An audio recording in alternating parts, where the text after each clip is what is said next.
Hello, and welcome to Pinball in the Machine, a podcast by awakeners for awakeners. This is where we discuss the what the hell just happened aspect of what you might loosely term spiritual awakening. Each week, Tom and I meet to discuss our progress or otherwise. And this is from those conversations. This is kind of what emerges from what we talk about. So we hope that by sharing our experiences, we can assist others to develop holistically. So I'm Greg, and today my dear friend Tom and I will be dealing dirty laundry. We're going to talk about how we got into things. Good morning, Tom. How you doing? Morning, Greg. I'm well, thank you. Airing dirty laundry. That's where we're going. Uh, Actually, if you don't mind, I when I saw that we were going to do that, I did have a couple of thoughts um, around what we were talking about last week in terms of the dark night of the souls or rock bottom or whatever it was. Yep. And I personally had a situation a few years ago where it felt I was just losing everything. Family, friends, house, job, security, sanity. And you mentioned about what we do and what we talk about being a tool to help you in that Sure. situation. And my first instinct was say, oh, I wish I'd known this then. And then I flipped straight away and thought, but actually, if I had, I wouldn't be where I am now. And it's not about looking backwards. It is only about being in the moment and having what you need to go forward. And I thought that was really nice. Was it Ram Dass said that uh, a good sign is that your feet are in hell, but you can still open up your Yeah, I heart. love I thought that. that was I quite love that. nice. Can you be in hell and open your heart? That's the big test. I mean, it's great. It sounds great, doesn't it? In practice, it's a really difficult one. Well, this is the thing. I think you've absolutely nailed it. Because we always want to know what's the secret ingredient. And if I take this, will it be okay? And that isn't the way this works. You have to experience it full on. And so as you're there in chaos thinking, what the heck is going on? Which is probably where a lot of people are today. And then you learn as you go through it the lessons you need to learn so you don't have to go back and go through it again. And I think that's where we are. It's Yeah, brilliant. and then I think as you progress, there are rewards in all of this because if you can embrace the chaos, then um, you will also have incredible days. I had one the other week, the other Saturday. Really simple formula. We talked about how you make your own chemicals. And maybe Yes. you go for I don't know. I went for a massive run and ran up a huge hill. Gasping, and obviously I'm getting flooded with all of these feel good chemicals. But then the the sort of the mini euphoria and oneness kind of kicks in. The feelings I sometimes experience when I'm meditating were actually happening in real life. And that was an Yeah. experience that I'd not really had before, and I just spent the whole day uh, walking on air. How dare you? I know. Don't worry. What comes up must go down. As But above, so below. yeah, very happy to air my dirty laundry with you. Great. Well, since we had the last podcast and I mentioned a certain Mrs. Trellis of North Wales, funnily enough, we've had quite a number of questions from persons purporting to be said Mrs. Trellis. Um, so it's kind of not wanting to end up in the bad books. I've amended her identity slightly. And so this first question, I thought we'll start here very simply because it was a curveball for me. It's a question from a Mrs. Bellis of North Yorkshire. And she asks, why pinball in the machine? And I thought, what a question. Yeah, never, didn't realize. So here's what happened. I was at a loss as to what we were going to call this podcast thing that we decided to do. So when I next journeyed, I simply asked my team, what do we call this thing? That was my purpose of that particular journey. And pinball in the machine came back. And amidst much laughter, which is what I often get as well, because there's always laughter, um, And Pinball in the Machine fitted perfectly for me because it's how it can feel when you're going through the dark night of the soul. You were just talking about all the chaos. It's like the bumpers and the flippers, and you're being knocked this way and that way, and you don't know which way is up. Pinball in the Machine. So that's why that. And when I mentioned it to you, Tom, did you think? So yeah, you mentioned it in it's just in a chat, and I I took it and ran with it instantly. It was, we've talked previously about the kind of the knowing, or even just trusting your instincts, and it just it hit immediately, and it already my mind was going off in lots of different lots of different tangents in terms of the levels of it. I liked the idea of, you know, pinball, second chances, third chances, Yeah, bonus rounds. I like the idea that when you're playing, I used to play it as a kid, time gets suspended. All sure. you're looking at Wow. is that, um, and also just this idea that life is a bit of a game. When You are on fire. we yeah, I quite like we go on life sort of different levels. Good We level up every God, now and man. then, or sometimes we get relegated by 3 levels and have to sit on the bench for a while. But no, it was Wow. So perfect. I get to download You Fill in the Blanks. I never thought about it like that. That's amazing.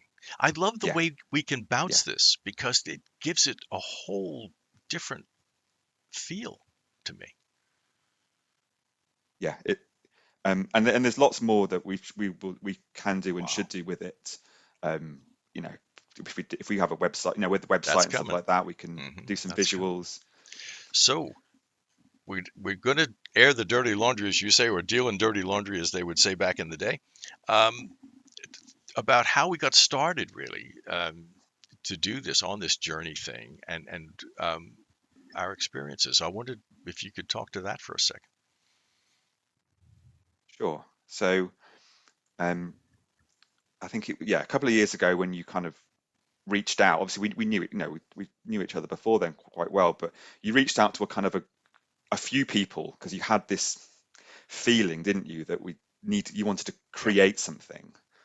Um, and and on the call, I think you mentioned that you'd been, doing sort of this form Right. of meditation, and uh, it just struck me then that I possibly did something a bit similar sometimes, not on a set pattern, but every now and then, because I remember sometimes just sitting there, relaxed, calm, no kind of agenda, and having these incredible and the very very visual experiences. I remember, for example, I wonder what it's like in South America. So I would then be going over the sea, and this is all visual, and then I'm there and I can see everything, and it's quite detailed. And you were like, and you said, "Oh goodness," I think you were surprised that I had that experience, or that I was in that area. But then I was kind of inspired by you to actually turn it into a bit more of a habit. Ah, So um, essentially, there was a certain time of day where I didn't have any time constraint on myself. Effectively, I could, and it was whilst it was on journeys. It was always kind of like commuting, for hmm, example, and you'd stop the car in a really quiet place. You'd I'd sort of put the seat back a little bit, close my eyes, and go in. And as I said before, I'm quite visual, so I would see stuff, and I have a certain trick I do. So I imagine like it just shows me that it's like this big red gassy nebulous, and there's a hole at the top of it. right. And if I go through that, that's when I will see, hear, experience something that I don't believe I'm thinking of in advance, if that makes sense. I'm being presented with Yes. something, Yes. and I each time I go through it, I'm not sure what it is I'm going to be presented with. Oh, And then you play around. yeah. Yeah, I didn't realize that's how you did it.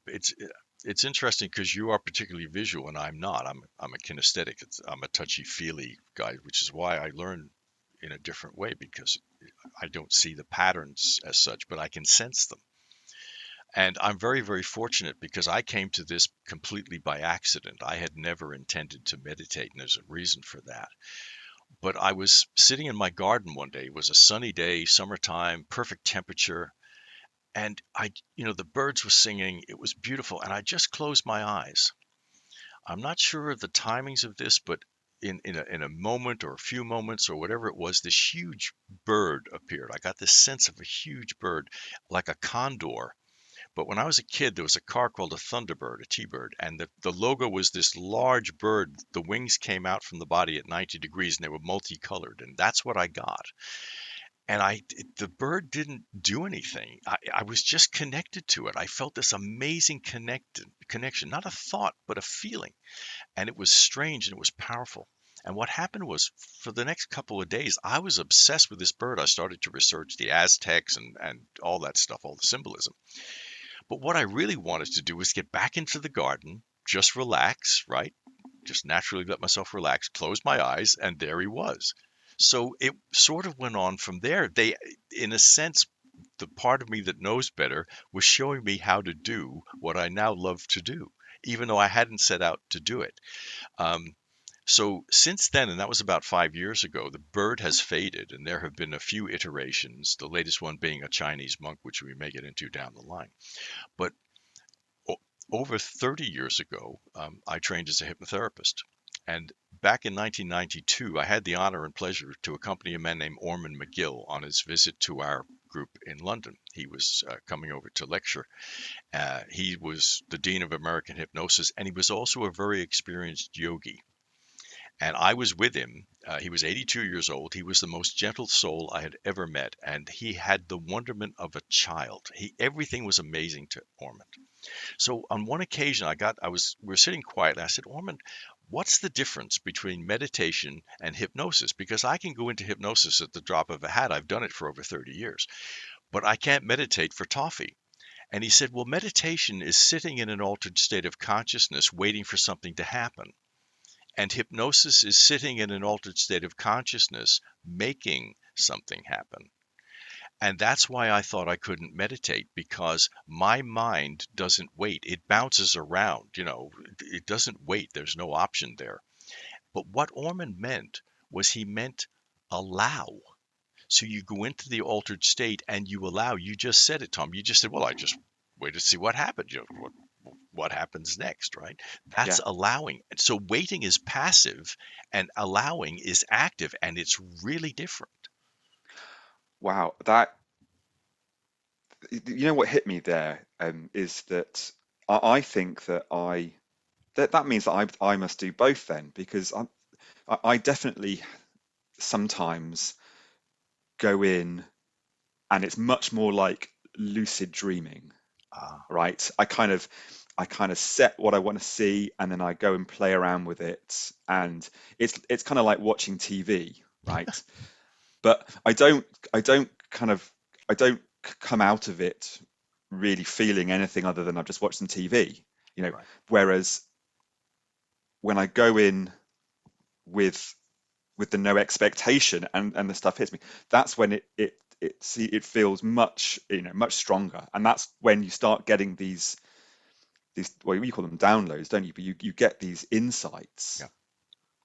that you sort of desperately try and clear. We talked about this previous weeks. You're trying to bring them back with you, and they're disappearing through your fingers as you're coming back, and Yeah.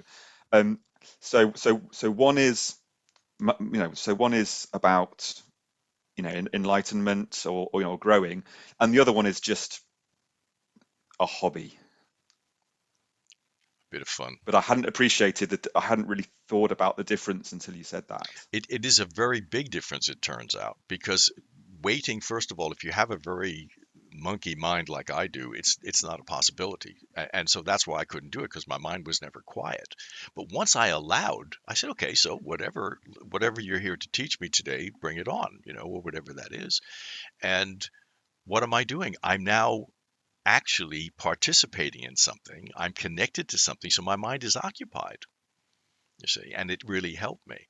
And the other thing that I didn't realize was the importance of the power of relaxation prior to going on a journey or to meditating, because it actually sets the stage and it allows the allowing. So if you're going in with anxiety and you're worried and it's really not a good place to be. And I would say, probably best avoided. So you could use things like yoga or chamomile tea or a walk in the park or a bit of music. I use music on YouTube depending upon what I want to do. And recently I had a bit of a shock because it'll always be different, right? I never do it the same twice. And there was something about Andromeda that Jan and I were talking about, and I thought, well, I'll get some Andromeda thing. So there was this Andromeda thing, which I hadn't played. So I put my cans on and I'm ready to go in. I started to go, I hit the button and it's techno. So I did the whole journey to techno. It was amazing. I have never done it again, but it was quite a trip. I can tell you, it was just wonderful. So um, remember that as you allow yourself to relax, you're allowing your consciousness to expand. And it's your consciousness. You can do with it as you please, provided you do no harm. So, however you choose to expand your consciousness is fair. But remember, never go on a journey out of fear or with a begging bowl. Because Mm. as your consciousness expands to other realms, what you find is everything levels. So no one is more or less enlightened than anyone else. Um, So you know, I can totally see that. The way I kind of work with the relaxation side of thing as well is almost kind of like building it into a routine because I enjoy it so much and I look forward to it. If I know that it's going to be at a certain point of the day, then I often find myself just feeling very positive as I go through to it. yeah, And that kind of works. The funny one I have is that a while back I woke up at, if I sometimes if you wake up in the middle of the night, your brain goes to you instantly. It's like you're not going back to sleep on this one. It's kind of like that becomes immediately apparent. You just know yourself that well. Whereas actually then if I was I started journeying, meditating, because I was like, this is perfect. right. You know, everything's quiet, there's nothing else to do. So now if I ever do wake up like that, I will go in and it's like a treat. But there's two knock-on effects. One, um, because I'm now not afraid of kind of any insomnia, I'm not getting it. Right. Or if or I'm sort of because I'm so relaxed, I'm actually dropping back into sleep rather than staying, on the conscious side of Mhm. it. It's flicking me over. Right. Um, so it's funny how it kind of plays around like that. It does, and to me, it's never the same twice. We're running out of time. We're going to have to close this off, unfortunately. There's so much more we can talk about, so we may have to move that bit to next time. But I had a message from a really dear friend of mine who said basically that when she comes to do it, she feels as if she's doing something wrong. And I know that she likes burning a thing called Palo Santo, which is holy wood. And what I would say to her, she's away at the moment, so I can't, but when she gets back, is light some holy wood, get it going, sit back, close your eyes, inhale deeply, and allow. And just that's it. There's nothing else to it. Huh. Well, I think we're pretty good on this one, Thomas. Yeah, I mean, um, so maybe next time we could. There's probably loads more we can talk about in this Well, I area. think labels that we use are important, and we Yeah, can go more into allowing as well.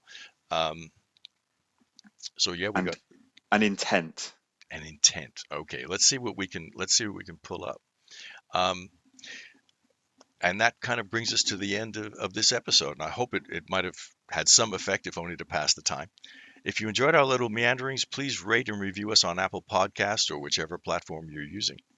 We'd really like to hear your thoughts, questions, experiences, and we're going live after this one, so everything will be available on our website and on our Facebook group. So you can reach us there. You can email us hello@pinballinthemachine.com. The links will be below. So from myself, Greg, good day, and from my friend Tom, See you later, guys. we're down.